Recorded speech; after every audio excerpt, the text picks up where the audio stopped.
ਸਾਹਿਬ ਜੀ।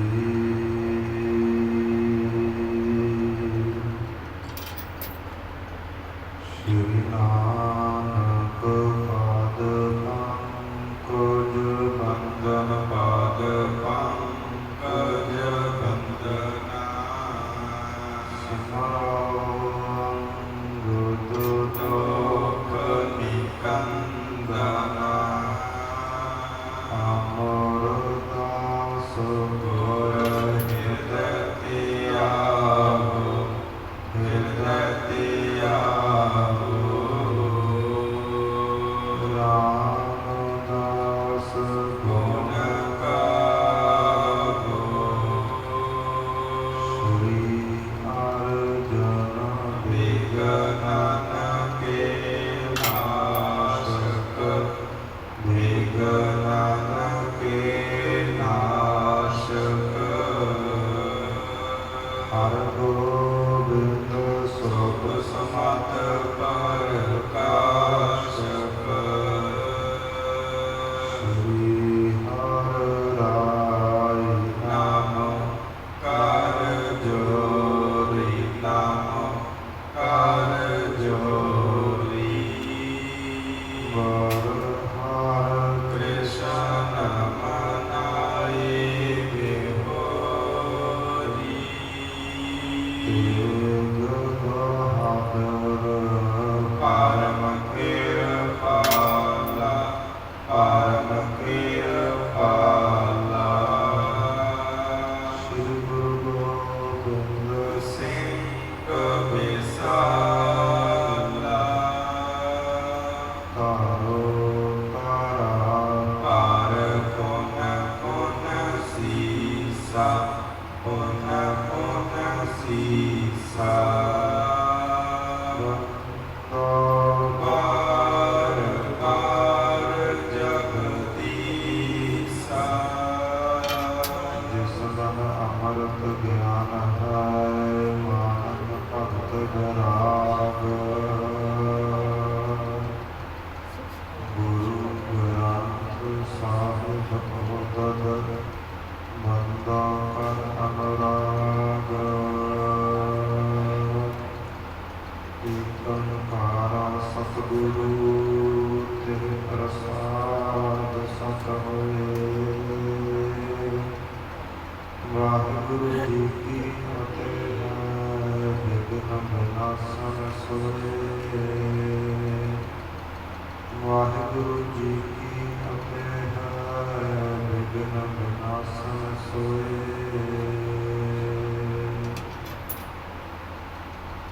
ਪਤਿਤ ਪਾਵਨ ਭਗਤ ਵਸ਼ਲ ਕਿਰਪਾ ਨਿਧਾਨ ਰਹਿਤਾ ਦੇ ਸਾਗਰ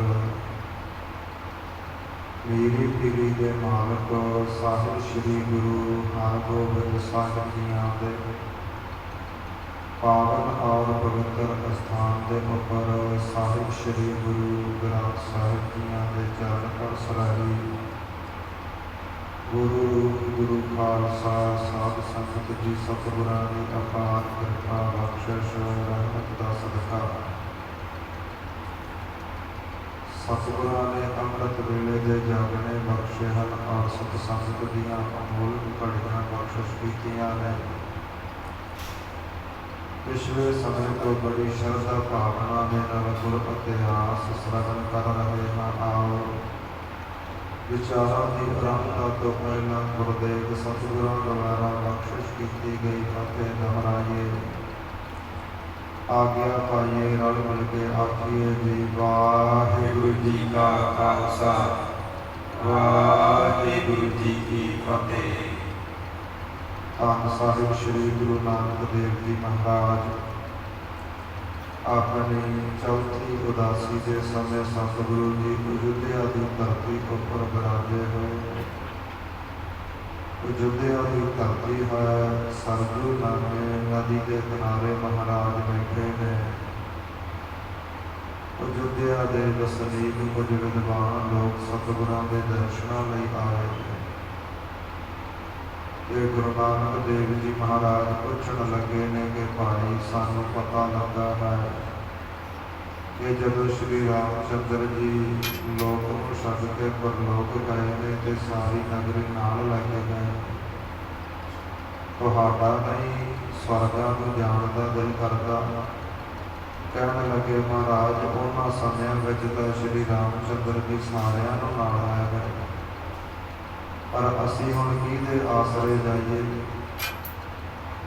गुरु नानक देव जी पातशाह कहते नाम के आसरे जा सकते हैं, ते नाम पूरे गुरु तो प्राप्त होता है। महाराज भला ये गुरु कितने प्रकार के होंगे ने? गुरु नानक पातशाह जी उन्होंने समझाते हुए कहते हैं कि गुरु 3 प्रकार के होंगे। एक गुरु बड़े विद्वान होंगे ने, पढ़े लिखे होंगे ने, वेद ग्रंथ तो बड़े बड़े होंगे ने, विद्या बड़ी बड़ी होंगी है, पर हृदय अंदर प्रेमा भक्ति रति भरती नहीं। इन्हां दा जीवन इदां दा हुंदा है। महाराज कहते जिवें कोई नदी के किनारे खड़ करके आउंदे जांदे लोकां नूं उपदेश देवे कि वेखो सामने किनारा दिस रहा है, तुसीं नदी में तैर जाओ तो पार हो जाओगे, आप कदे नदी तरिया ही ना हो, आप कदे पारले किनारे गया ही ना होवे। इदां महाराज कहते उपदेश दिंदे ने कि सतसंगत करनी चाहिए है, अमृत छकना चाहिए, अमृत वेले उठना चाहिए। महाराज कहते पर इन्हां दे विच एक भी गुणां दा आप धारनी ना हो। पहले गुरु किदां दे महाराज, दूसरे गुरु किदां दे ने? महाराज कहते दूसरे बिल्कुल अनपढ़ ने, जिन्हां नूं बिल्कुल भी ज्ञान नहीं कि अमृत वेले किहड़ियां गुरबाणियां पढ़नियां ने, संध्या वेले किहड़े और रात्रि वेले किहड़ी गुरबाणी पढ़नी। पर उन्होंने अपने जीवन अंदर किसी पूर्ण महापुरख की संगत कर लई है, आप विषय विकारा तो मुड़ आए। महाराज कहते उन्होंने जीवन भाई सुखे डंडे वर्गा होता, जिवें पानी के उपर डंडा सुट दईए तो तैरता रहता है और इधरों उधरले किनारे पहुँच जाता है। महाराज कहते उन्होंने जीवन सुखे डंडे वर्गा होता है, आप तो तरके पार हो जाते हैं, पर जे कोई चाहे कि डंडे का आसरा लैके मैं भी पार हो जावांगा, महाराज कहते दोवें डुब जाएंगे। सतगुरु जी तीसरे कैसे होंगे ने? महाराज कहते वो पूर्ण होंगे जिहड़े विद्वान भी पूरे होंगे ने और गुरमत के धारनी भी पूरे होंगे। ਉਹੀ ਗੱਲ ਆਪਣੇ ਮੁਖ ਤੋਂ ਉਚਾਰਦੇ ਨੇ जिन्हां गल्लां दे आप धार नहीं होंगे। महाराज कहते इस प्रकार के 3 गुरु होंगे ने भाई। हुण की ने किहो जे गुरु नूं अपना गुरु धारण करना है, ये मनुख की अपनी मर्जी है। महाराज असीं जीवन अंदर विद्या बड़ी पढ़ी है, बड़े ग्रंथ विचारते हाँ, सुनते हाँ, सत संगत करते हैं, पर सानूं रस नहीं आता, सानू आनंद नहीं आता। गुरु नानक देव जी महाराज कहते भाई तुहाडे हिरदे अंदर लव तोता कूड़ चूड़ा खग खादा प्रदान। महाराज कहते तुहाडे हिरदे विच लालच रूपी कुत्ता बैठा है। इस प्रकार ते ठगियां रूपी महाराज कहते तुसीं मांस खा रहे हो, ते कूड़ झूठ बोलण रूपी तुहाडे अंदर चंडाल बैठा है। रस रूपा रस सोयना रस रूपा कामन रस परमल की घास। महाराज कहते सोने का रस, चांदी का रस, ते इस प्रकार विकारां का रस के नाल तुहाडा हिरदा भरिया होया है। महाराज कहते इत्थे रस शरीर के घट नाम निवास। महाराज कहते जिस शरीर के अंदर जिस हिरदे के अंदर इन्ने रस पाए हो तो उत्थे नाम किवें वस सकता है। जिथे पहला ही सारी जगह रुकी होवे उत्थे होर कोई आके तां नहीं टिक सकता। इदां गुरु नानक पातशाह समझाउंदे ने। महाराज कहते भाई 2 प्रकार की विद्या होंदी है, ਦੋ ਪ੍ਰਕਾਰ ਦੇ ਨਾਲ ਪਰਮੇਸ਼ਰ ਦਾ ਨਾਮ ਜਪਿਆ ਜਾਂਦਾ ਹੈ। ਇੱਕ ਤਾਂ ਪਟੇਬਾਜ਼, ਜਿਵੇਂ ਗੱਤਕਾ ਖੇਡਦੇ ਨੇ ਮਹਾਰਾਜ ਕਹਿੰਦੇ, ਇੱਕ ਤਾਂ ਐਸੀ ਵਿਦਿਆ ਹੈ, ਔਰ ਦੂਜੀ ਸੂਰਮਤਾਈ ਦੀ ਵਿਦਿਆ ਹੈ। ਪਟੇਬਾਜ਼ ਵਿਦਿਆ ਮਹਾਰਾਜ ਕਹਿੰਦੇ ਇੱਦਾਂ ਜਾਣ ਲਵੋਗੇ ਜਿਵੇਂ ਕੋਈ ਗੱਤਕਾ ਖੇਡਦਾ ਹੋਵੇ ਤੇ ਦਿਖਾਈ ਤਾਂ ਇੱਦਾਂ ਦਿੰਦਾ ਹੈ ਕਿ ਆਪਸ ਵਿੱਚ ਜੰਗ ਕਰਦਾ ਹੈ, ਪਰ ਮਹਾਰਾਜ ਕਹਿੰਦੇ ਉਹ ਇੱਕ ਦੂਜੇ ਦੇ ਸਰੀਰ ਤੇ ਵਾਰ ਨਹੀਂ ਕਰਦੇ, ਕੇਵਲ ਡੰਡੇ ਦਾ ਡੰਡੇ ਤੇ, ਕਿਰਪਾਨ ਦਾ ਕਿਰਪਾਨ ਤੇ ਵਾਰ ਕਰਦੇ ਨੇ। ਖਿਆਲ ਰੱਖਦੇ ਨੇ ਕਿ ਅਗਲੇ ਨੂੰ ਸੱਟ ਨਾ ਲੱਗ ਜਾਏ। ਮਹਾਰਾਜ ਕਹਿੰਦੇ ਪਟੇਬਾਜ਼ ਵਿਦਿਆ ਕੇਵਲ ਦਿਖਾਵੇ ਮਾਤਰ ਹੁੰਦੀ ਹੈ। ਦੇਖਣ ਨੂੰ ਇਹ ਪ੍ਰਤੀਤ ਹੁੰਦਾ ਹੈ ਕਿ ਬੜੇ ਜੋਸ਼ ਦੇ ਨਾਲ ਜੰਗ ਲੜਦੇ ਨੇ, ਪਰ ਮਹਾਰਾਜ ਕਹਿੰਦੇ ਇਸ ਪ੍ਰਕਾਰ ਉਹ ਸਰੀਰਾਂ ਨੂੰ ਉਹਨਾਂ ਦੇ ਹਥਿਆਰ ਛੂਹੇ ਤੱਕ ਨੇ। ਇੱਦਾਂ ਹੀ ਮਹਾਰਾਜ ਕਹਿੰਦੇ ਜਿਹੜੀ ਉਪਜੀਵਕਾ ਦੇ ਹੇਠ ਆਪਣੀ ਕਮਾਈ ਦੀ ਬਾਬਤ ਪੜ੍ਹੀ ਗਈ ਵਿਦਿਆ ਹੈ, ਗੁਰਬਾਣੀਆਂ ਕੀਤੇ ਗਏ ਸਹਿਜ ਪਾਠ ਨੇ, ਅਖੰਡ ਪਾਠ ਨੇ, ਜਾਂ ਸੁਖਮਨੀ ਸਾਹਿਬ ਦੇ ਪਾਠ, ਮਾਇਆ ਦੀ ਬਾਬਤ ਕੀਤੇ ਗਏ ਨੇ। ਸਤਿਗੁਰੂ ਜੀ ਕਹਿੰਦੇ ਗੱਤਕੇ ਵਰਗੇ ਨੇ।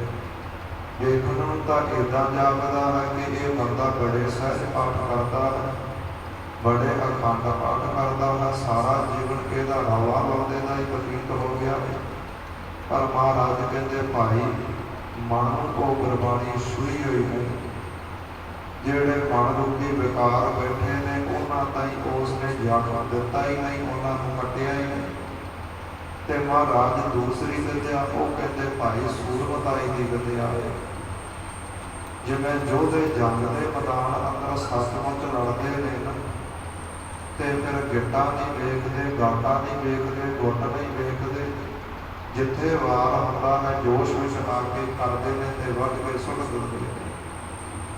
ਮਹਾਰਾਜ ਕਹਿੰਦੇ ਸੂਰਮਤਾਈ ਦੀ ਵਿਦਿਆ ਐਸੀ ਹੈ, ਖਾਲਸਾ ਸੋ ਜੋ ਚੜ੍ਹਤ ਤੁਰੰਤ, ਖਾਲਸਾ ਸੋ ਜੋ ਕਰਹਿ ਨਿਤ ਜੰਗ। ਮਹਾਰਾਜ ਕਹਿੰਦੇ ਜਿਹੜੇ ਗੁਰਮੁਖ ਬਿਰਤੀ ਵਾਲੇ ਲੋਕ ਨੇ ਨਾ, ਉਪਜੀਵਕਾ ਤੋਂ, ਕਮਾਈ ਤੋਂ, ਦਿਖਾਵੇ ਤੋਂ, ਧੰਦੇ ਤੋਂ, ਲਾਲਚ ਤੋਂ ਉੱਪਰ ਉੱਠ ਕਰਕੇ ਗੁਰਬਾਣੀ ਪੜ੍ਹਦੇ ਨੇ ਪ੍ਰੇਮ ਭਾਵਨਾ ਦੇ ਨਾਲ ਆਪਣੇ ਉਧਾਰ ਵਾਸਤੇ, ਆਪਣੇ ਜੀਵਨ ਵਾਸਤੇ। ਉਹ ਤਾਂ ਇੱਦਾਂ ਨੇ ਕਿ ਜਿਵੇਂ ਜੰਗ ਦੇ ਮੈਦਾਨ ਅੰਦਰ ਸੂਰਮੇ ਲੜਦੇ ਹੋਣ। ਉਹ ਜਾਣਦੇ ਨੇ ਕਿ ਸਾਡੇ ਸਰੀਰ ਰੂਪੀ ਮੈਦਾਨ ਹੈ ਤੇ ਮਨ ਰੂਪੀ ਇਹਦੇ ਵਿੱਚ ਵੈਰੀ ਹੈ, ਤੇ ਵਿਕਾਰਾਂ ਰੂਪੀ ਇਹਦੇ ਜਿਹੜੇ ਸਾਰੇ ਹੀ ਇਸ ਪ੍ਰਕਾਰ ਯੋਧੇ ਨੇ।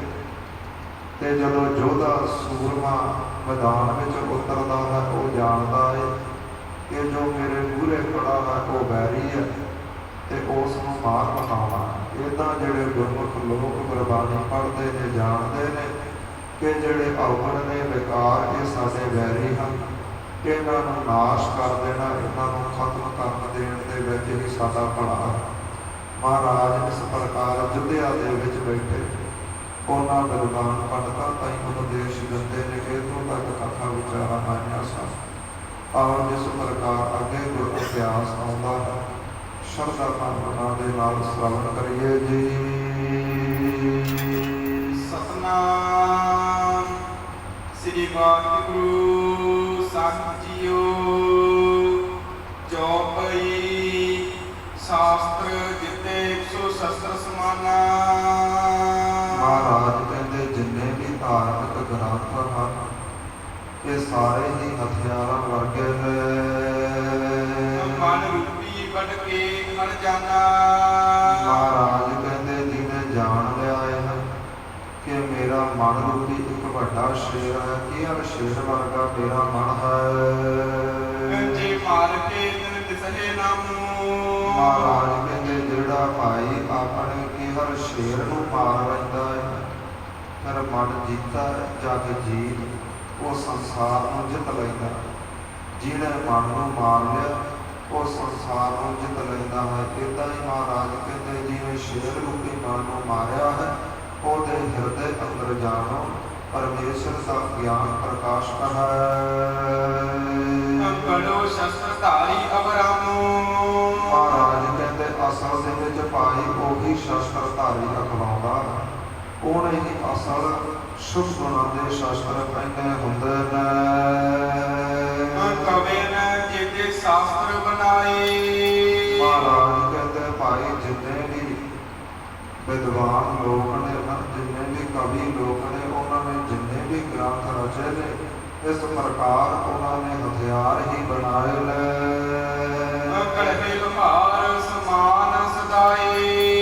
ਮਹਾਰਾਜ ਕਹਿੰਦੇ ਜਿਵੇਂ ਲੋਹਾਰ ਕਿਰਪਾਨਾਂ ਵਰਸੇ ਗੇਜੇ ਆਦਿਕ ਤਿਆਰ ਕਰਦਾ ਹੈ ਨਾ ਵੇਚਣ ਵਾਸਤੇ, ਮਹਾਰਾਜ ਕਹਿੰਦੇ ਜਿਵੇਂ ਲੋਹਾਰ ਲੋਹੇ ਦੇ ਹਥਿਆਰ ਬਣਾਉਂਦਾ ਹੈ, ਇੱਦਾਂ ਵਿਦਵਾਨਾਂ ਨੇ ਇਹ ਮਨ ਰੂਪੀ ਸ਼ੇਰ ਨੂੰ ਮਾਰਨ ਵਾਸਤੇ ਇਹ ਜਿਹੜੇ ਗ੍ਰੰਥ ਰਚੇ ਨੇ ਇਹ ਹਥਿਆਰਾਂ ਵਰਗੇ ਨੇ। ਜੇ ਪੰਡਤ ਫਿਰ ਟੀਕਾਕਾਰ। ਮਹਾਰਾਜ ਕਹਿੰਦੇ ਫਿਰ ਜਿਹੜੇ ਵਿਦਵਾਨ ਨੇ, ਪੰਡਤ ਨੇ, ਟੀਕਾ ਕਰਨ ਵਾਲੇ ਨੇ, ਜਿਹੜੇ ਅਰਥ ਪੜ੍ਹਦੇ ਨੇ, ਅਰਥ ਕਰਦੇ ਨੇ, ਉਹ ਏਦਾਂ ਜਾਣ ਲਵੋ। ਸਗਲੀ ਕਰ ਸੇ ਲਿਹੋ ਵਿਚਾਰਾ। ਸਗਲੀ ਕਰ ਕਿਹਾ ਜਾਂਦਾ ਜਿਹੜੇ ਇਸ ਪ੍ਰਕਾਰ ਹਥਿਆਰਾਂ ਤੋਂ ਜੰਗਾਲ ਨੂੰ ਲਾਉਂਦੇ, ਹਥਿਆਰਾਂ ਨੂੰ ਤਿੱਖੇ ਕਰਦੇ ਨੇ, ਤੇਜ਼ ਧਾਰ ਦਿੰਦੇ ਨੇ। ਮਹਾਰਾਜ ਕਹਿੰਦੇ ਜਿਹੜੇ ਟੀਕਾਕਾਰ ਲੋਕ ਨੇ ਨਾ, ਜਿਹੜੇ ਅਰਥ ਲਿਖਦੇ ਨੇ, ਉਹ ਤਾਂ ਏਦਾਂ ਜਾਣੋ ਹਥਿਆਰਾਂ ਨੂੰ ਤਿੱਖੇ ਕਰ ਰਹੇ ਨੇ। ਜਿਨ ਪੜ ਸੋਨ ਕੀ ਮਨ ਕਾ ਮਾਰਨ। ਮਹਾਰਾਜ ਕਹਿੰਦੇ ਜਿਹਨੇ ਭਾਈ ਇਹ ਜਿਹੜੇ ਧਾਰਮਿਕ ਗ੍ਰੰਥ ਗੁਰਬਾਣੀ ਆਦਿ ਪੜ੍ਹੀ ਹੈ, ਸੁਣੀ ਹੈ ਔਰ ਆਪਣੇ ਮਨ ਨੂੰ ਮਾਰਿਆ ਹੈ, ਮਹਾਰਾਜ ਕਹਿੰਦੇ ਉਹੀ ਅਸਲ ਸ਼ਸਤਰ ਧਾਰੀ ਹੈ, ਉਹੀ ਯੋਧਾ ਅਖਵਾਉਂਦਾ ਹੈ। ਜੀਵਕਾ ਕਾਰਨ ਜੋ। ਮਹਾਰਾਜ ਕਹਿੰਦੇ ਜਿਹੜੇ ਜੀਵਕਾ ਦੀ ਖਾਤਰ, ਮਾਇਆ ਦੀ ਖਾਤਰ ਬਾਣੀ ਪੜ੍ਹਦੇ ਨੇ, ਵੇਚਨਹਾਰ ਸ਼ਾਸਤਰ ਸਮਝੋ। ਮਹਾਰਾਜ ਕਹਿੰਦੇ ਉਹਨਾਂ ਦਾ ਜੀਵਨ ਤਾਂ ਭਾਈ ਏਦਾਂ ਜਾਣ ਲਵੋ ਜਿਵੇਂ ਇੱਕ ਦੁਕਾਨਦਾਰ ਹਥਿਆਰ ਵੇਚਦਾ ਹੈ। ਇੱਕ ਦੁਕਾਨਦਾਰ ਕਿਰਪਾਨਾਂ, ਨੇਜੇ, ਬਰਸੇ ਆਦਿ ਵੇਚ ਰਿਹਾ ਹੈ, ਪਰ ਆਪ ਨੂੰ ਚਲਾਉਣਾ ਆਉਂਦਾ ਹੀ ਨਹੀਂ, ਆਪ ਕਦੇ ਜੰਗ ਯੁੱਧ ਕੀਤਾ ਹੀ ਨਹੀਂ, ਆਪ ਔਗਣ ਅਤੇ ਗੁਣ ਹਥਿਆਰ ਦੇ ਪਤਾ ਹੀ ਨਹੀਂ। ਇਸ ਪ੍ਰਕਾਰ ਮਹਾਰਾਜ ਕਹਿੰਦੇ ਜਿਹੜੇ ਉਪਜੀਵਿਕਾ ਦੀ ਬਾਬਤ ਗੁਰਬਾਣੀ ਪੜ੍ਹਦੇ ਨੇ, ਉਹ ਤਾਂ ਏਦਾਂ ਜਾਣ ਲਵੋ ਜਿਵੇਂ ਇੱਕ ਦੁਕਾਨਦਾਰ ਹਥਿਆਰ ਵੇਚਦਾ ਹੈ, ਉਹ ਵੀ ਦੁਕਾਨਦਾਰ ਨੇ, ਬਸ ਦੁਕਾਨਾਦਾਰਾਂ ਵਾਂਗ ਗੁਰਬਾਣੀ ਪੜ੍ਹ ਰਹੇ ਨੇ। ਸ਼ੇਰ ਰੂਪ ਮਨ ਜਿਸਨੇ ਮਾਰਾ। ਮਹਾਰਾਜ ਕਹਿੰਦੇ ਅਸਲ ਯੋਧਾ ਭਾਈ ਉਹ ਹੈ ਜਿਹੜਾ ਆਪ ਗੁਰਬਾਣੀ ਰੂਪੀ ਹਥਿਆਰ ਆਪਣੇ ਹੱਥ ਵਿੱਚ ਲੈ ਕਰਕੇ ਜੰਗ ਦੇ ਮੈਦਾਨ ਵਿੱਚ ਉਤਰਿਆ ਹੈ, ਔਰ ਜਿਹੜਾ ਮਨ ਰੂਪੀ ਸ਼ੇਰ ਹੈ ਉਸ ਨੂੰ ਮਾਰਿਆ ਹੈ। ਨਾਮ ਤਾਹੇ ਵਿਚਾਰਾ। ਮਹਾਰਾਜ ਕਹਿੰਦੇ ਫਿਰ ਉਹਦੇ ਰੋਮ ਰੋਮ ਦੇ ਵਿੱਚ ਗੁਰਬਾਣੀ ਦਾ, ਪਰਮੇਸ਼ਰ ਦੇ ਨਾਮ ਦਾ ਵਿਸਥਾਰ ਫੈਲਾ ਹੁੰਦਾ ਹੈ। ਸ਼ਸਤਰ ਧਾਰ ਕਹਿ ਬਾਬਤ ਸੋ। ਮਹਾਰਾਜ ਕਹਿੰਦੇ ਭਾਈ ਉਹੀ ਅਸਲ ਸ਼ਸਤਰ ਧਾਰੀ ਕਹਵਾਉਂਦਾ ਹੈ ਜਿਸਨੇ ਆਪਣੇ ਮਨ ਨੂੰ ਮਾਰਿਆ, ਨਹੀਂ ਬਾਹਰੀ ਸ਼ਸਤਰ ਜਿੰਨੇ ਮਰਜ਼ੀ ਪਾਈ ਰੱਖੋ ਸੰਗਤ ਜੀ, ਜਿੰਨਾ ਸਮਾਂ ਮਨ ਨੂੰ ਨਹੀਂ ਮਾਰਿਆ ਉਹਨਾਂ ਸਮਾਂ ਜਿਹੜੇ ਬਾਹਰੀ ਸ਼ਸਤਰ ਨੇ ਉਹ ਇੱਕ ਭਾਰ ਦੇ ਤੌਰ ਉੱਪਰ ਟੰਗੇ, ਪਰ ਸਤਿਗੁਰਾਂ ਦੇ ਬਚਨ ਨੇ ਜਬ ਹਮਾਰੇ ਦਰਸ਼ਨ ਕੋ ਆਵਹਾਓ ਬਣ ਸੁਚੇਤ ਤਨ ਸ਼ਸਤਰ ਸਜਾਵਾ। ਮਹਾਰਾਜ ਕਹਿੰਦੇ ਭਾਈ ਜਦੋਂ ਸਾਡੇ ਦਰਸ਼ਨਾਂ ਨੂੰ ਆਉਣਾ ਹੈ, ਜਿੱਥੇ ਮਨ ਰੂਪੀ ਸ਼ੇਰ ਨੂੰ ਮਾਰ ਕਰਕੇ ਗੁਰਬਾਣੀ ਰੂਪੀ ਹਥਿਆਰ ਤੁਹਾਡੇ ਕੋਲ ਹੋਵੇ, ਉੱਥੇ ਬਾਹਰਲੇ ਚੰਦ ਵੀ ਤੁਹਾਡੇ ਕੋਲ ਹੋਣੇ ਚਾਹੀਦੇ, ਤੁਹਾਡੇ ਗਾਤਰੇ ਕਿਰਪਾਨਾਂ ਹੋਣੀਆਂ ਚਾਹੀਦੀਆਂ ਨੇ। ਜਦੋਂ ਸਾਡੇ ਦਰਸ਼ਨਾਂ ਨੂੰ ਤੁਸੀਂ ਆਉਣਾ ਹੈ, ਪੂਰੇ ਨਾਮ ਅਪਰ ਸਭ ਕੋ। ਮਹਾਰਾਜ ਕਹਿੰਦੇ ਇੱਕੋ ਨਾਮ ਐਸਾ ਹਥਿਆਰ ਹੈ ਜਿਹਦੇ ਬਰਾਬਰ ਕੋਈ ਹੋਰ ਹਥਿਆਰ ਨਹੀਂ ਹੈ। ਇਸ ਪ੍ਰਕਾਰ ਸੁਣਕਰ ਬਚਰਾਸੀ। ਇਸ ਪ੍ਰਕਾਰ ਜਦੋਂ ਸਤਿਗੁਰਾਂ ਦੇ ਬਚਨ ਉਹਨਾਂ ਬ੍ਰਾਹਮਣ ਲੋਕਾਂ ਨੇ ਸੁਣੇ ਨੇ, ਬੋਲੇ ਬੋਪਰ ਕੁਸ਼ਲ ਜੇ ਕਾਂਸੀ। ਇਸ ਪ੍ਰਕਾਰ ਬੜਾ ਖੁਸ਼ ਹੋ ਕਰਕੇ ਸਾਰੇ ਹੀ ਬੋਲੇ ਨੇ, ਇਹ ਸ਼ਿਵਪੁਰ ਮਹਿ ਜੋਗ੍ਰਤ ਪਾਵਕ। ਕਹਿਣ ਲੱਗੇ ਮਹਾਰਾਜ ਜੋ ਸਾਡੀ ਕਾਂਛੀ ਦੀ ਧਰਤੀ ਹੈ, ਉੱਥੇ ਅਗਰ ਕੋਈ ਮਰ ਜਾਂਦਾ ਹੈ ਤੇ ਸ਼ਿਵ ਜੀ ਦੀ ਗੋਦ ਵਿੱਚ ਬਿਰਾਜਦਾ ਹੈ। ਲੋਕ ਸਭ ਦੁੱਖ ਮਿਟ ਮਿਟਾਵਤ ਉਹ ਮੁਕਤ ਹੋ ਜਾਂਦਾ ਹੈ, ਉਹਦੇ ਸਾਰੇ ਔਗਣ ਜਿਹੜੇ ਦੁੱਖ ਹਨ ਮਿਟ ਜਾਂਦੇ ਨੇ। ਸ਼ਾਸਤਰ ਵਿਖੇ ਮਹਾਤਮ ਕਹਾ ਇਹ ਸ਼ਾਸਤਰਾਂ ਗ੍ਰੰਥਾਂ ਦੇ ਅੰਦਰ ਲਿਖਿਆ ਹੈ ਕਿ ਜਿਸ ਦੀ ਮੌਤ ਜਿਸਦੇ ਸਵਾਸ ਕਾਂਚੀ ਦੇ ਅੰਦਰ ਨਿਕਲਦੇ ਨੇ ਉਹ ਮੁਕਤ ਹੁੰਦਾ ਹੈ। ਕਾਂਚੀ ਸੰਗਤ ਜੀ ਇਸ ਪ੍ਰਕਾਰ ਇੱਕ ਜਿਹੜਾ ਹਿੰਦੂ ਧਰਮ ਹੈ ਇਹਨਾਂ ਦਾ ਬੜਾ ਪਵਿੱਤਰ ਅਸਥਾਨ ਹੈ, ਜਿੱਥੇ ਬੜੀ ਵਿਦਿਆ ਪੜ੍ਹੀ ਪੜ੍ਹਾਈ ਜਾਂਦੀ ਹੈ। ਤੇ ਧੰਨ ਸਾਹਿਬ ਸ੍ਰੀ ਗੁਰੂ ਗੋਬਿੰਦ ਸਿੰਘ ਸਾਹਿਬ ਜੀਆਂ ਨੇ ਆਪਣੇ ਪੰਜ ਸਿੱਖ ਸ੍ਰੀ ਅਨੰਦਪੁਰ ਸਾਹਿਬ ਤੋਂ ਘੱਲੇ ਸਨ ਵਿਦਿਆ ਪੜ੍ਹਨ ਵਾਸਤੇ ਕਿ ਜਾਓ ਵਿਦਿਆ ਪੜ੍ਹ ਕੇ। ਮਹਾਰਾਜ ਜੀਆਂ ਨੇ 52 ਵਚਨਾਂ ਵਿੱਚ ਲਿਖਿਆ ਹੈ ਕਿ ਹਰ ਇੱਕ ਧਰਮ ਦੇ ਗ੍ਰੰਥ ਪੜ੍ਹਨੇ, ਰਾਜਨੀਤੀ ਪੜ੍ਹਨੀ, ਪਰ ਨਿਹਚਾ ਕੇਵਲ ਗੁਰੂ ਗ੍ਰੰਥ ਸਾਹਿਬ ਜੀਆਂ ਤੇ ਰੱਖਣਾ। ਜਦੋਂ ਪੰਜ ਸਿੰਘ ਕਾਂਚੀ ਪੜ੍ਹਨ ਵਾਸਤੇ ਗਏ, ਉੱਥੋਂ ਦੇ ਜਿਹੜੇ ਬ੍ਰਾਹਮਣ ਲੋਕ ਸਨ ਉਹਨਾਂ ਨੇ ਕੁਝ ਸ਼ਰਤਾਂ ਰੱਖੀਆਂ ਕਿ ਜੇਕਰ ਸਾਥੋਂ ਵਿਦਿਆ ਪੜ੍ਹਨੀ ਹੈ ਤੇ ਤੁਸੀਂ ਕੁਆਰੇ ਰਹਿਣਾ ਹੈ, ਬੇਹੰਗਮ ਰਹਿਣਾ ਹੈ, ਗ੍ਰਸਤੀ ਜੀਵਨ ਦੇ ਧਾਰਨੀ ਨਹੀਂ ਹੋਣਾ। ਸਿੰਘਾਂ ਨੇ ਪੁੱਛਿਆ ਭਾਜੀ ਕਿਉਂ ਨਹੀਂ ਹੋਣਾ? ਕਹਿੰਦੇ ਜੇਕਰ ਤੁਸੀਂ ਸਾਥੋਂ ਵਿਦਿਆ ਪੜ੍ਹ ਕਰਕੇ ਗ੍ਰਸਤੀ ਹੋ ਗਏ ਫਿਰ ਆਪਣਿਆਂ ਬੱਚਿਆਂ ਨੂੰ ਆਪੇ ਹੀ ਪੜ੍ਹਾ ਲਵੋ, ਫਿਰ ਸਾਡੇ ਕੋਲ ਕੌਣ ਪੜ੍ਹਨ ਆਵੇਗਾ? ਤੇ ਜਿਹੜੇ ਪੰਜ ਸਿੰਘ ਸਨ ਉੱਥੋਂ ਵਾਪਸ ਮੁੜ ਆਏ ਸਨ। ਗੁਰੂ ਕਲਗੀਧਰ ਕੋਲ ਆ ਕੇ ਬੇਨਤੀ ਕੀਤੀ, ਮਹਾਰਾਜ ਕਾਂਚੀ ਤੋਂ ਸਾਨੂੰ ਮੋੜ ਦਿੱਤਾ ਹੈ, ਵਿਦਿਆ ਪੜ੍ਹਾਈ ਨਹੀਂ ਗਈ। ਤੇ ਕਲਗੀਧਰ ਪਾਤਸ਼ਾਹ ਨੇ ਵਚਨ ਕੀਤੇ, ਕੋਈ ਗੱਲ ਨਹੀਂ ਸਿੰਘੋ, ਆਪਾਂ ਆਪਣੀ ਕਾਂਚੀ ਆਪ ਤਿਆਰ ਕਰਾਂਗੇ। ਪਰ ਅੱਜ ਵੀ ਸਾਬੋ ਕੀ ਤਲਵੰਡੀ ਉਸ ਨੂੰ ਗੁਰੂ ਕੀ ਕਾਂਚੀ ਦਾ ਨਾਮ ਦਿੱਤਾ ਗਿਆ ਹੈ। ਜਿੱਥੇ ਗੁਰੂ ਕਲਗੀਧਰ ਪਾਤਸ਼ਾਹ ਨੇ ਇਸ ਪ੍ਰਕਾਰ ਸ੍ਰੀ ਗੁਰੂ ਗ੍ਰੰਥ ਸਾਹਿਬ ਜੀ ਦੀ ਰਚਨਾ ਕੀਤੀ, ਉਹਨਾਂ ਦੇ ਅਰਥ ਸਮਝਾਏ, 48 ਸਿੰਘਾਂ ਨੂੰ ਸਾਥਿਆ ਕਰਵਾਈ, ਜਿੱਥੋਂ ਦਮਦਮੇ ਟਕਸਾਲ ਦੀ ਆਰੰਭਤਾ ਹੁੰਦੀ।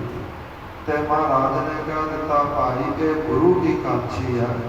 ਅੱਜ ਵੀ ਸੰਗਤ ਜੀ ਜਿਹੜਾ ਬੰਦਾ ਸਹੀ ਲਿਖ ਨਹੀਂ ਸਕਦਾ, ਜਿਸ ਦੀ ਜ਼ੁਬਾਨ ਸ਼ੁੱਧ ਸ਼ਬਦ ਉਚਾਰਨ ਨਹੀਂ ਕਰਦੀ ਨਾ, ਤੇ ਦਮਦਮਾ ਸਾਹਿਬ ਜੋ ਆਪਣਾ ਤਖਤ ਹੈ ਉਸ ਦੇ ਨਜ਼ਦੀਕ ਹੀ ਇੱਕ ਲਿਖਣਸਾਰ ਸਾਹਿਬ ਗੁਰਦੁਆਰਾ, ਜਿੱਥੇ ਮਹਾਰਾਜ ਜੀਆਂ ਨੇ ਗੁਰੂ ਗ੍ਰੰਥ ਸਾਹਿਬ ਉਚਾਰਨ ਕਰਕੇ ਲਿਖ ਕਰਕੇ ਜੋ ਬਚੀਆਂ ਕਲਮਾਂ ਸਨ, ਸ਼ਾਹੀ ਸੀ, ਕਾਗਜ਼ ਸੀ, ਸਾਰਾ ਹੀ ਮਹਾਰਾਜ ਜੀਆਂ ਨੇ ਉਸ ਸਰੋਵਰ ਦੇ ਵਿੱਚ ਇਸ ਪ੍ਰਕਾਰ ਮਹਾਰਾਜ ਜੀਆਂ ਨੇ ਨੱਪ ਦਿੱਤਾ ਸੀ, ਪਾ ਦਿੱਤਾ ਸੀ। ਤੇ ਅੱਜ ਵੀ ਐਸੀ ਕਲਾ ਬਖਸ਼ ਵਰਤਦੀ ਹੈ ਉੱਥੇ।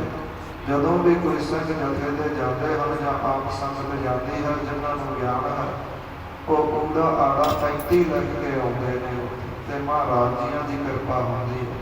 ਗੁਰੂ ਕਲਗੀਧਰ ਪਾਤਸ਼ਾਹ ਜੀਆਂ ਨੇ ਉੱਥੇ ਸਿੱਖਾਂ ਦੀ ਇਸ ਪ੍ਰਕਾਰ ਗੁਰੂ ਕੀ ਕਾਂਚੀ ਦਾ ਰਚਨ ਕੀਤਾ ਹੈ।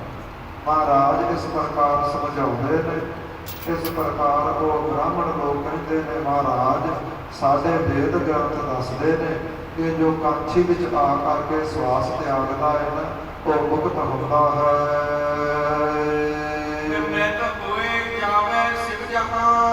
ਇਸ ਪ੍ਰਕਾਰ ਜਦੋਂ ਮੌਤ ਹੋ ਜਾਂਦੀ ਹੈ ਤੇ ਜਾ ਕਰਕੇ ਭਗਵਾਨ ਸ਼ਿਵ ਜੀ ਦੀ ਗੋਦ ਵਿੱਚ ਵਿਰਾਜਦਾ ਹੈ।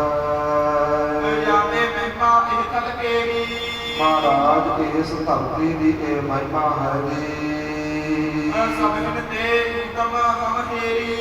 ਮਹਾਰਾਜ ਇਸ ਲਈ ਅਸੀਂ ਸਾਰੇ ਹੀ ਸੰਸਾਰ ਤੋਂ ਇਹ ਉੱਤਮ ਭੂਮੀ ਮੰਨੀ, ਬੜੀ ਉੱਤਮ ਧਰਤੀ ਇਸ ਨੂੰ ਮੰਨਦੇ ਹਾਂ।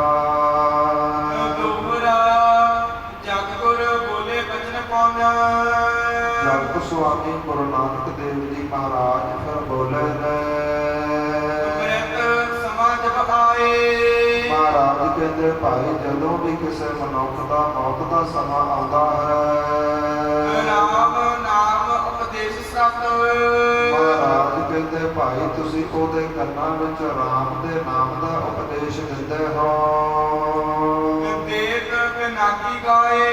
ਮਹਾਰਾਜ ਕਹਿੰਦੇ ਭਗਵਾਨ ਸ਼ਿਵ ਜੀ ਵੀ ਰਾਮ ਦੇ ਨਾਮ ਦਾ ਉਚਾਰਨ ਕਰਦਾ ਹੈ।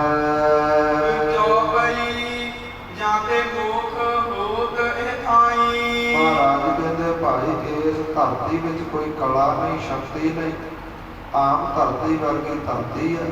ਜੇਕਰ ਇੱਥੇ ਸ਼ਕਤੀ ਹੈ ਤੇ ਰਾਮ ਦੇ ਨਾਮ ਦੀ ਹੈ। ਇਸ ਲਈ ਇਸ ਧਰਤੀ ਤੋਂ ਜ਼ਿਆਦਾ ਜਿਹੜੀ ਪਰਮੇਸ਼ਰ ਦੇ ਨਾਮ ਦੀ ਮਹਿਮਾ ਹੈ ਉਸ ਨੂੰ ਜਾਣ ਲਵੋ। ਕਿਤੇ ਦੇਸ ਹੋਵੇ ਥਲ ਕੋਈ, ਮਹਾਰਾਜ ਕਹਿੰਦੇ ਭਾਵੇਂ ਮਨੁੱਖ ਕਿਤੇ ਵੀ ਵਸਦਾ ਹੋਵੇ, ਕੋਈ ਵੀ ਦੇਸ਼ ਹੋਵੇ, ਕੋਈ ਵੀ ਧਰਤੀ ਹੋਵੇ, ਨਾਮ ਨਿਰਗਤ ਪ੍ਰਾਪਤ ਹੋਈ। ਜੇਕਰ ਉਸਦੇ ਹਿਰਦੇ ਦੇ ਅੰਦਰ ਨਾਮ ਵਸਿਆ ਹੋਵੇ ਤੇ ਉਸ ਨੂੰ ਮੁਕਤੀ ਪ੍ਰਾਪਤ ਹੁੰਦੀ ਹੈ। ਜਿਉ ਕਬੀਰ ਕਾਂਸੀ ਫਲ ਤਿਆਗਾ। ਮਹਾਰਾਜ ਕਹਿੰਦੇ ਤੁਸੀਂ ਜਾਣਦੇ ਹੋ ਭਗਤ ਕਬੀਰ ਜੀ ਵੀ ਕਾਂਚੀ ਵਿੱਚ ਰਹਿੰਦੇ ਸਨ ਤੇ ਫਿਰ ਉਹਨਾਂ ਨੇ ਕਾਂਚੀ ਤਿਆਗ ਦਿੱਤੀ ਸੀ, ਛੱਡ ਦਿੱਤੀ ਸੀ।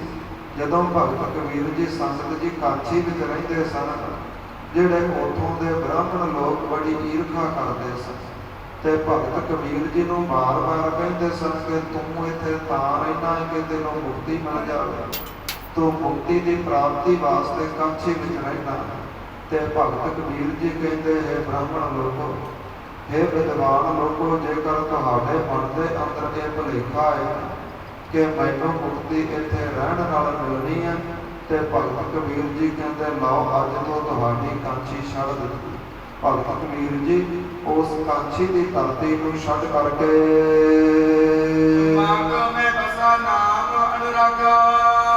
ਮਾਗ ਮੈਂ ਬਸਾ ਨਾਮ ਅਨੁਰਾਗਾ, ਹਿਰਦੇ ਅੰਦਰ ਨਾਮ ਨੂੰ ਲੈ ਕਰਕੇ, ਪਰਮੇਸ਼ਰ ਦੀ ਯਾਦ ਨੂੰ ਲੈ ਕਰਕੇ ਮਨ ਹਰ ਦੀ ਧਰਤੀ ਹੈ ਕਾਂਚੀ ਤੋਂ ਥੋੜੀ ਦੂਰੀ, ਜਿੱਥੇ ਵਿਆਸ ਰਿਸ਼ੀ ਨੇ ਬੈਠ ਕਰਕੇ ਆਪਣੇ ਵਿਦਿਆਰਥੀਆਂ ਨੂੰ ਵਿਦਿਆ ਪੜ੍ਹਾਉਣੀ ਸ਼ੁਰੂ ਕੀਤੀ ਸੀ।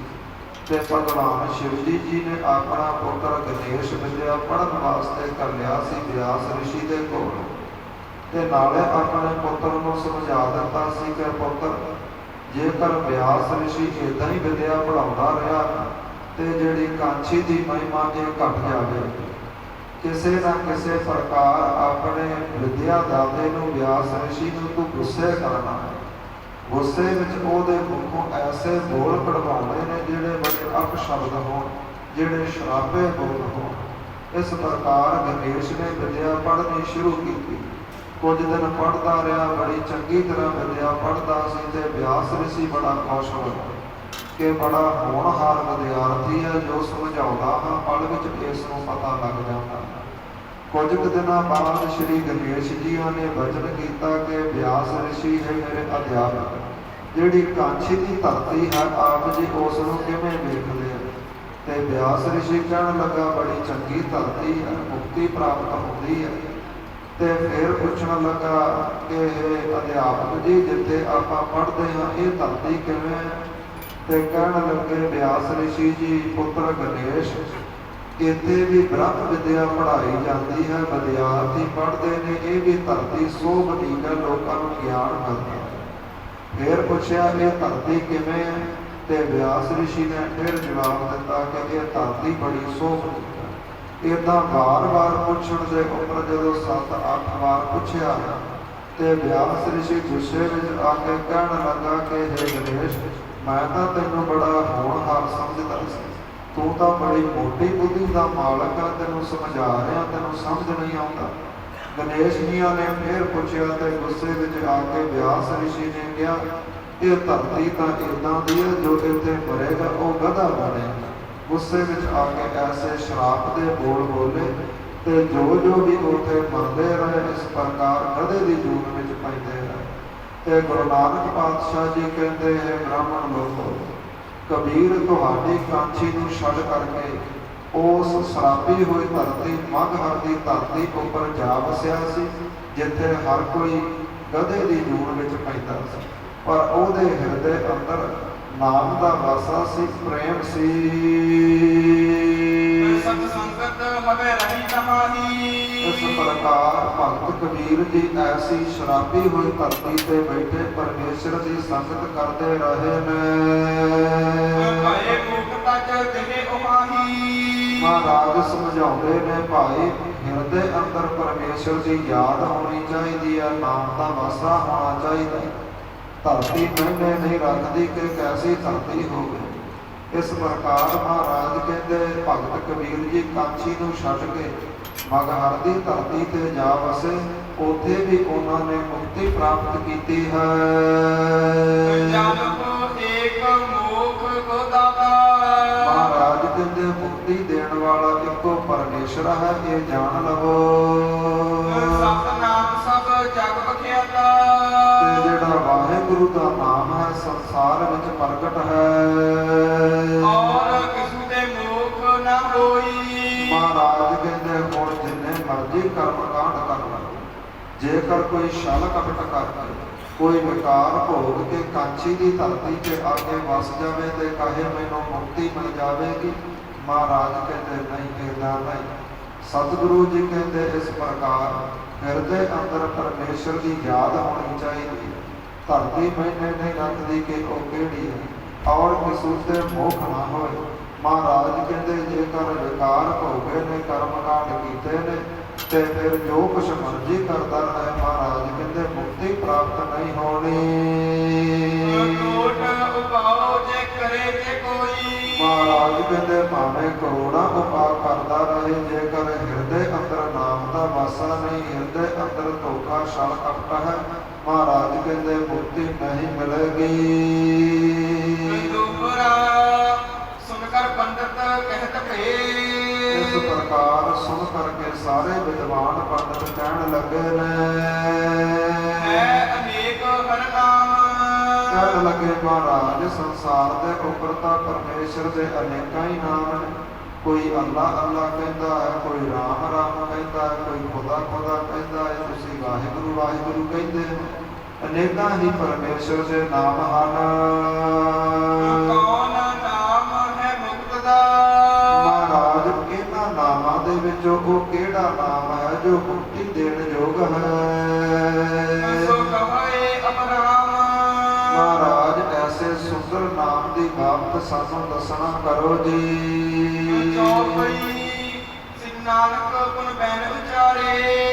ਇਸ ਪ੍ਰਕਾਰ ਉਹਨਾਂ ਦਾ ਪ੍ਰਸ਼ਨ ਸੁਣ ਕਰਕੇ ਗੁਰੂ ਨਾਨਕ ਦੇਵ ਜੀ ਉੱਤਰ ਦਿੰਦੇ ਨੇ ਜੋ ਨੌਕਾ ਸੁ ਪਾਰ ਉਤਾਰੇ। ਮਹਾਰਾਜ ਕਹਿੰਦੇ ਜਿਵੇਂ ਸਮੁੰਦਰ ਦੇ ਕਿਨਾਰੇ ਅਨੇਕਾਂ ਹੀ ਕਿਸ਼ਤੀਆਂ ਖੜੀਆਂ ਹੁੰਦੀਆਂ ਨੇ, ਜੋ ਕਿਸ਼ਤੀਆਂ ਉੱਪਰ ਸਵਾਰ ਹੋ ਜਾਂਦਾ ਹੈ ਤੇ ਇਸ ਪ੍ਰਕਾਰ ਉਹ ਪਾਰ ਹੋ ਜਾਂਦਾ ਹੈ। ਮਹਾਰਾਜ ਕਹਿੰਦੇ ਏਦਾਂ ਹੀ ਇਹ ਜੋ ਸਾਰੇ ਪਰਮੇਸ਼ਰ ਦੇ ਨਾਮ ਨੇ ਇਹ ਸਾਰੇ ਹੀ ਕਿਸ਼ਤੀਆਂ ਵਰਗੇ ਨੇ। ਜਿਸ ਨੌਕਾ ਪਾਰ ਚੜ੍ਹ ਕੋ। ਮਹਾਰਾਜ ਕਹਿੰਦੇ ਜੇਕਰ ਕੋਈ ਨਾਮ ਰੂਪੀ ਬੇੜੀ ਉੱਪਰ ਚੜ੍ਹ ਜਾਵੇ ਜਿਨ ਕੋ ਪਾਰ ਉਤਾਰੇ ਸੋ। ਤੇ ਨਾਮ ਦੇ ਵਿੱਚ ਐਸਾ ਬਲ ਹੈ, ਐਸੀ ਸ਼ਕਤੀ ਹੈ, ਉਸ ਮਨੁੱਖ ਨੂੰ ਪਾਰ ਉਤਾਰਦਾ ਹੈ। ਸੰਗ ਦਾਹੇ ਕੋ ਕੰਮ। ਮਹਾਰਾਜ ਕਹਿੰਦੇ ਪਰਮੇਸ਼ਰ ਦੇ ਨਾਲ ਇਸ ਪ੍ਰਕਾਰ ਪ੍ਰੇਮ ਹੋਣਾ ਚਾਹੀਦਾ ਹੈ। ਉਤਰੇ ਪਾਰ ਪਾਏ ਸਿਧਾਮ। ਤੇ ਪ੍ਰੇਮਾ ਭਗਤੀ ਵਾਲਾ ਮਨੁੱਖ ਸੰਸਾਰ ਸਮੁੰਦਰ ਤੋਂ ਪਾਰ ਹੁੰਦਾ ਹੈ, ਸੁੱਖਾਂ ਦਾ ਧਾਮ ਸੱਚਖੰਡ ਪਾਉਂਦਾ ਹੈ। ਜੈਸੇ ਗੁਰੂ ਨਾਮ ਬਤਾਏ। ਇਸ ਪ੍ਰਕਾਰ ਗੁਰੂ ਨਾਨਕ ਦੇਵ ਜੀਆਂ ਨੇ ਜੋ ਨਾਮ ਦੱਸੇ ਨੇ ਸੋ ਤਿਹ ਕੋ ਹੋਵਤ ਗਤਦਾਏ। ਤੇ ਉਹ ਸਾਰੇ ਹੀ ਮੁਕਤੀ ਦੇਣ ਵਾਲੇ ਨੇ। ਜਿਵੇਂ ਇਸ ਪ੍ਰਕਾਰ ਸਾਡੇ ਤਾਈਂ ਸਤਿਗੁਰਾਂ ਨੇ 5 ਮੰਤਰ ਬਖਸ਼ਿਸ਼ ਕੀਤੇ ਨੇ, ਜਿਹੜਾ ਇੱਕ ਓੰਕਾਰ ਤੋਂ ਲੈ ਕਰਕੇ ਸੰਗਤ ਜੀ ਨਾਨਕ ਹੋਸੀ ਵੀ ਸੱਚ ਤੱਕ ਹੈ, ਇਸ ਨੂੰ ਮੂਲ ਮੰਤਰ ਕਹਿੰਦੇ ਨੇ। ਜਿਹੜਾ ਇੱਕ ਓੰਕਾਰ ਤੋਂ ਲੈ ਕਰਕੇ ਗੁਰਪ੍ਰਸਾਦ ਤੱਕ ਹੈ, ਇਸ ਨੂੰ ਮਹਾ ਮੰਤਰ ਕਹਿੰਦੇ ਨੇ। ਜਿਹੜਾ ਇੱਕ ਓੰਕਾਰ ਸਤਿਗੁਰ ਪ੍ਰਸਾਦ ਹੈ, ਇਸ ਨੂੰ ਸੰਗਤ ਜੀ ਇਸ ਪ੍ਰਕਾਰ ਬੀਜ ਮੰਤਰ ਕਹਿੰਦੇ ਨੇ। ਔਰ ਜੋ ਪੂਰਾ ਜਪਜੀ ਸਾਹਿਬ ਦਾ ਪਾਠ ਹੈ ਸ਼ਲੋਕ ਤੱਕ ਇੱਕ ਓੰਕਾਰ ਤੋਂ ਲੈ ਕਰਕੇ ਇਸ ਨੂੰ ਮਾਲਾ ਮੰਤਰ ਕਿਹਾ ਜਾਂਦਾ।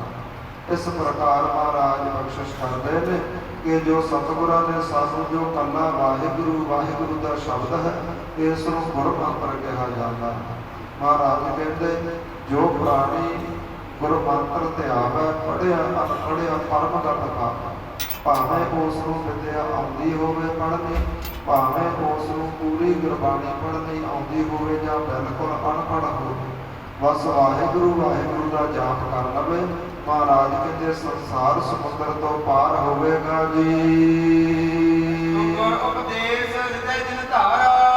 ਮਹਾਰਾਜ ਕਹਿੰਦੇ ਜਿਨ੍ਹਾਂ ਨੇ ਗੁਰੂ ਦੀ ਸਿੱਖਿਆ ਆਪਣੇ ਜੀਵਨ ਅੰਦਰ ਧਾਰਨ ਕੀਤੀ ਹੈ, ਸੋ ਭਵ ਸਾਗਰ ਉਤਰਾ ਪਾਰਾ। ਮਹਾਰਾਜ ਕਹਿੰਦੇ ਭਾਈ ਉਹ ਸੰਸਾਰ ਸਮੁੰਦਰ ਤੋਂ ਪਾਰ ਹੁੰਦੇ ਨੇ। ਇਸ ਪ੍ਰਕਾਰ ਸੁਣ ਕੇ ਸੁਖ ਬਚਨਾ। ਇਸ ਪ੍ਰਕਾਰ ਗੁਰੂ ਨਾਨਕ ਦੇਵ ਜੀਆਂ ਦੇ ਸ੍ਰੇਸ਼ਟ ਬਚਨ ਸੁਣ ਕਰਕੇ ਪੰਡਤ ਬਿਨੈ ਭਨੈ ਸੁਣ ਰਚਨਾ। ਤੇ ਜਿਹੜੇ ਵਿਦਵਾਨ ਪੰਡਤ ਨੇ ਇਸ ਪ੍ਰਕਾਰ ਬੋਲੇ ਨੇ। ਦੀਨ ਜਾਨ ਗਤ ਕੀਜੈ ਹਮਰੀ। ਕਹਿਣ ਲੱਗੇ ਮਹਾਰਾਜ ਸਾਨੂੰ ਦੀਨ ਗਰੀਬ ਜਾਣ ਕਰਕੇ ਸਾਨੂੰ ਮੁਕਤੀ ਬਖਸ਼ੋ ਜੀ। ਚਰਨ ਸਰਨ ਗਹਿ ਲੀਨੀ ਤੁਮਰੀ। ਮਹਾਰਾਜ ਹੁਣ ਤਾਂ ਆਪ ਜੀਆਂ ਦੇ ਚਰਨਾਂ ਦੀ ਸ਼ਰਨ ਪਕੜ ਲਈ ਹੈ। ਰਾਵਣ ਸਾਸ ਅਪਰ ਨਹਿ ਕੋਈ। ਮਹਾਰਾਜ ਤੁਹਾਡੇ ਬਿਨਾਂ ਸਾਡਾ ਕੋਈ ਹੋਰ ਆਸਰਾ ਨਹੀਂ ਹੈ। ਸਫਲ ਦਾਸ ਨਿਜ ਕਰ ਦੁਖ ਕੋਈ। ਮਹਾਰਾਜ ਆਪ ਜੀਆਂ ਦੇ ਜੋ ਦਰਸ਼ਨ ਹਨ ਇਹ ਸਾਡਾ ਜੀਵਨ ਸਫਲ ਕਰਦੇ ਨੇ, ਸਾਰੇ ਦੁੱਖ ਨਾਸ਼ ਹੁੰਦੇ ਨੇ। ਸੁਣੀ ਬਿਨੈ ਜਬ ਕਰਨਾ ਐਨਾ। ਇਸ ਪ੍ਰਕਾਰ ਜਦੋਂ ਕਿਰਪਾ ਦੇ ਕਰ ਗੁਰੂ ਨਾਨਕ ਦੇਵ ਜੀਆਂ ਨੇ ਬੇਨਤੀਆਂ ਸੁਣੀਆਂ ਨੇ। ਕੇਵਲ ਦਾ ਉਚਰੇ ਸੁ ਬੈਨਾ। ਮਹਾਰਾਜ ਮੁਕਤੀ ਦੇਣ ਵਾਲੇ ਬਚਨ ਬੋਲੇ ਨੇ। ਸਤਨਾਮ ਕੋ ਕੀਜੈ ਜਪੁ। ਮਹਾਰਾਜ ਕਹਿੰਦੇ ਭਾਈ ਸਵਾਸ ਸਵਾਸ ਸਤਨਾਮ ਵਾਹਿਗੁਰੂ ਦਾ ਜਾਪ ਕਰੋ ਜੀ। ਤੁਮਰੇ ਨਾਸਹੇ ਤਿਨੂ ਤਾਪੋ। ਮਹਾਰਾਜ ਕਹਿੰਦੇ ਜੋ ਜੀਵਨ ਅੰਦਰ ਆਦਿ ਵਿਆਦੀ ਉਪਾਦੀ ਵਰਗੇ ਤਿੰਨ ਤਾਪ ਨੇ।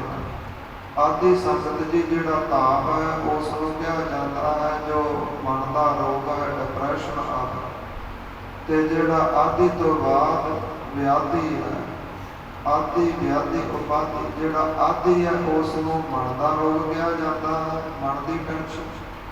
ਤੇ ਜੋ ਵਿਆਦੀ ਹੈ ਸੰਗਤ ਜੀ ਉਸ ਨੂੰ ਕਿਹਾ ਜਾਂਦਾ ਹੈ ਕਿ ਜੋ ਸਰੀਰਕ ਰੋਗ ਹੈ, ਜੋ ਵੀ ਸਰੀਰ ਨੂੰ ਰੋਗ ਲੱਗ ਜਾਂਦੇ ਨੇ ਜੋ ਅਸੀਂ ਡਾਕਟਰੀ ਇਲਾਜ ਕਰਵਾਉਂਦੇ। ਤੇ ਜੋ ਉਪਾਦੀ ਹੈ ਉਹ ਜੀਵਨ ਅੰਦਰ ਜੋ ਨਾ ਸੋਚਿਆ ਹੋਵੇ ਐਸੀਆਂ ਘਟਨਾ ਘਟ ਜਾਵੇ, ਐਕਸੀਡੈਂਟ ਹੋ ਜਾਵੇ, ਕੋਈ ਕੋਰਟ ਕਚਹਿਰੀ ਦਾ ਕੋਈ ਕੇਸ ਪੈ ਜਾਵੇ ਜਾਂ ਫਿਰ ਹੋਰ ਇਸ ਪ੍ਰਕਾਰ ਜੀਵਨ ਅੰਦਰ ਐਸੇ ਕਾਰਜ ਹੋ ਜਾਵਣ ਜਿਹੜੇ ਬਹੁਤਾ ਦੁੱਖ ਦੇਣ ਵਾਲੇ ਹਨ। ਮਹਾਰਾਜ ਕਹਿੰਦੇ ਹਰ ਇੱਕ ਦੇ ਜੀਵਨ ਅੰਦਰ ਇਹ ਤਾਪ ਹਰੇਕ ਨੂੰ ਚੜਿਆ ਹੀ ਰਹਿੰਦਾ ਹੈ, ਆਦਿ ਵਿਆਦੀ ਉਪਾਦੀ। ਪਰ ਜੇਕਰ ਭਾਈ ਤੁਸੀਂ ਸਤਿਨਾਮ ਵਾਹਿਗੁਰੂ ਦਾ ਜਾਪ ਕਰੋਗੇ ਇਹ ਤਿੰਨੇ ਹੀ ਤਾਪ ਆਪ ਜੀਆਂ ਦੇ ਨਾਸ਼ ਹੋਣਗੇ। ਇਸ ਪ੍ਰਕਾਰ ਜਿਹੜੇ ਕਾਂਚੀ ਦੇ ਵਸਨੀਕ ਬ੍ਰਾਹਮਣ ਹਨ ਉਹਨਾਂ ਨੇ ਨਾਮ ਨੂੰ ਧਾਰਨ ਕੀਤਾ ਹੈ ਔਰ ਸਿੱਖੀ ਨੂੰ ਧਾਰਨ ਕੀਤਾ ਹੈ।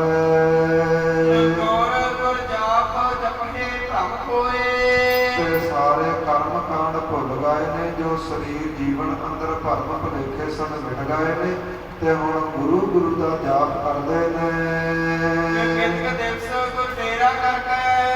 ਕੁਝ ਦਿਨ ਗੁਰੂ ਨਾਨਕ ਦੇਵ ਜੀ ਪਾਤਸ਼ਾਹ ਇਸ ਪ੍ਰਕਾਰ ਕਾਂਚੀ ਦੇ ਅੰਦਰ ਡੇਰਾ ਕਰਕੇ ਮਹਾਰਾਜ ਆਪਣੀ ਪਰ ਉਪਕਾਰੀ ਜਿਹੜਾ ਸੁਭਾਅ ਹੈ ਨਾ ਉਸ ਨੂੰ ਧਾਰਨ ਕਰਕੇ ਮਹਾਰਾਜ ਅੱਗੇ ਚੱਲੇ। ਸੰਗਤ ਜੀ ਹੁਣ ਸਤਿਗੁਰੂ ਜੀ ਜਗਨਨਾਥ ਦੀ ਧਰਤੀ ਦੇ ਉੱਪਰ ਜਾਣਗੇ, ਜਿੱਥੇ ਜਗਨਨਾਥ ਦਾ ਇਸ ਪ੍ਰਕਾਰ ਮੰਦਰ ਸੋਭਦਾ ਹੈ। ਉੜੀਸਾ ਮੇਰੇ ਹਿਸਾਬ ਨਾਲ ਉੜੀਸਾ ਇਹ ਸਟੇਟ ਦੇ ਵਿੱਚ ਰਹਿ ਜਾਂਦਾ ਹੈ ਤੇ ਕਲਯੁਗ ਦਾ ਪ੍ਰਸੰਗ ਉੱਥੇ ਸਾਰਾ ਹੀ ਆਵੇਗਾ। ਅੱਜ ਇੱਥੇ ਹੀ ਵਿਸ਼ਰਾਮ ਲੈਂਦੇ ਹਨ। ਹੋਈਆਂ ਭੁੱਲਾਂ ਚੁੱਕਾਂ ਦੀ ਖਿਮਾ ਬਖਸ਼ਣ। ਜੋ ਗੁਰੂ ਦਾ ਇਤਿਹਾਸ ਹੈ ਸ਼ਬਦ ਹੈ ਇਸ ਨੂੰ ਹਿਰਦਿਆਂ ਵਿੱਚ ਵਸਾਉਣਾ ਤਾਂ ਜੋ ਸਾਡਾ ਲੋਕ ਅਤੇ ਪਰਲੋਕ ਸਬਰ ਸਕੇ। ਆਓ ਆਨੰਦ ਸਾਹਿਬ ਦੀ ਗੁਰਬਾਣੀ ਦੇ ਨਾਲ ਜੁੜੀਏ, ਸਮਾਪਤੀ ਕਰੀਏ। ਸਤਿਨਾਮ ਸ਼੍ਰੀ ਵਾਹਿਗੁਰੂ ਸਾਹਿਬ ਜੀ। ਆਰਾਮ ਕਲੀ ਮਹੱਲਾ ਤੀਜਾ। ਆਨੰਦ ਇੱਕ ਓੰਕਾਰ ਸਤਿਗੁਰ ਪ੍ਰਸਾਦ। ਆਨੰਦ ਪਾਇਆ ਮੇਰੀ ਮਾਏ ਸਤਿਗੁਰੂ ਮੈਂ ਪਾਇਆ, ਸਤਿਗੁਰ ਦਾ ਪਾਇਆ ਸਹਿਜ ਸਿੱਧੀ ਮਨ ਵਜੀਆਂ ਬਾਧਾਈਆਂ। ਰਾਗ ਰਤਨ ਪਰਵਾਰ ਭਰਿਆ ਸ਼ਬਦ ਗਾਵਣ ਆਇਆ, ਸ਼ਬਦ ਉਦਾਂ ਗਾਵੋ ਹਰੀ ਕੇਰਾ ਮਨ ਜਿਨੀ ਵਸਾਇਆ। ਕਹਾ ਨਾਨਕ ਆਨੰਦ ਹੋਆ ਸਤਿਗੁਰੂ ਮੈਂ ਪਾਇਆ, ਏ ਮਨ ਮੇਰਿਆ ਤੂੰ ਸਦਾ ਰਹੋ ਹਰ ਨਾਲੇ, ਹਰ ਨਾਲ ਰਹੋ ਤੂੰ ਮਨ ਮੇਰੇ ਦੁੱਖ ਸਭ ਵਿਸਾਰਨਾ।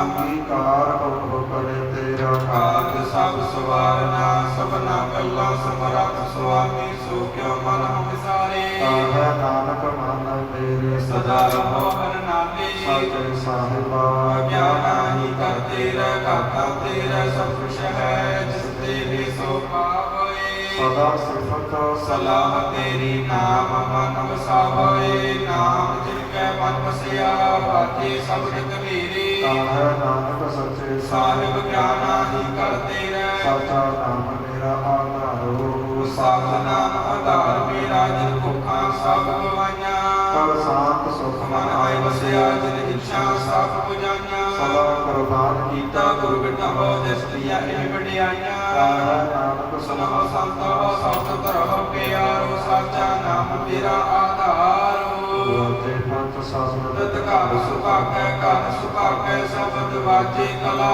ਜਿਤ ਕਰ ਧਾਰਿਆ ਪੰਜ ਦੂਤ ਤੁਧ ਵਸ ਕੀਤੇ ਕਾਲ ਕਰਕਟ ਮਾਰਿਆ ਕਰਮ ਪਾਇਆ ਤੁਧ ਜਿਨ ਕੋ ਸੇ ਨਾਮ ਹਰ ਕੈ ਲਾਗੇ ਤਾਹੈ ਨਾਨਕ ਤੈ ਸੰਗ ਹੋਆ ਤਤ ਕਰ ਅਨੰਦ ਵਾਜੇ ਆਨੰਦ ਸੁਨਹੁ ਵਡ ਭਾਗੀ ਹੋ ਸਗਲ ਮਨੋਰਥ ਪੂਰੇ ਪਾਰ ਬ੍ਰਹਮ ਪ੍ਰਪਾਇਆ ਤੇਰੇ ਸਗਲ ਵਿਸੂਰੇ ਦੂਖ ਰੋਗ ਸੰਤਾਪ ਉਤਰੇ ਸੁਣੀ ਸੱਚੀ ਬਾਣੀ ਸੰਤ ਸਾਜਨ ਭਲੇ ਸਾਸੇ ਪੂਰੇ ਤੁਤੇ ਜਾਣੀ ਸੁਨਤੇ ਪਵਿੱਤ ਕਹਤੇ ਪਵਿੱਤ ਸਤ ਗੁਰ ਰਹਿਆ ਭਰਪੂਰੇ ਬਿਨਵੰਤ ਨਾਨਕ ਗੁਰ ਚਰਨ ਲਾਗੇ ਵਾਜੇ ਅਨਹਦ ਤੂਰੇ ਸਲੋਕ ਪਵਨ ਗੁਰੂ ਪਾਣੀ ਪਿਤਾ ਮਾਤਾ ਤਤ ਮਹਤ ਦਿਵਸ ਰਾਤ ਦੋਇ ਦਾਈ ਦਾਇਆ ਕੀਲਾ ਸਗਲ ਜਗਤ ਚੰਗਿਆਈਆਂ ਬੁਰਿਆਈਆਂ ਆਈਆ ਵਾਚੈ ਧਰਮ ਦੂਰ ਕਰਨੀ ਆਪੋ ਆਪਣੀ